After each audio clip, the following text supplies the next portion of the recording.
ахырына кадәр намус белән үтәде.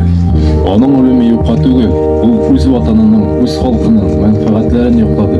Тормыш Аллаһ Тәала һәрбер кешегә үзенчә язган, шулай бит.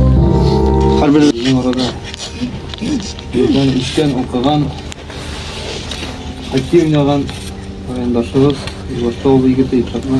Şimdi yolga uzatабыз.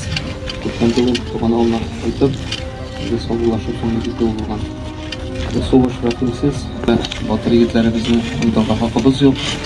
Сегодня мы проводим последний путь героя нашего времени. Улым кыспагыннан гомеремдә утлар булып, яктı утлар булып яндым. Яшәргә ашыктым. Кандым китеп сүнеп, йөрәгемдә күмерләр калдырган балам.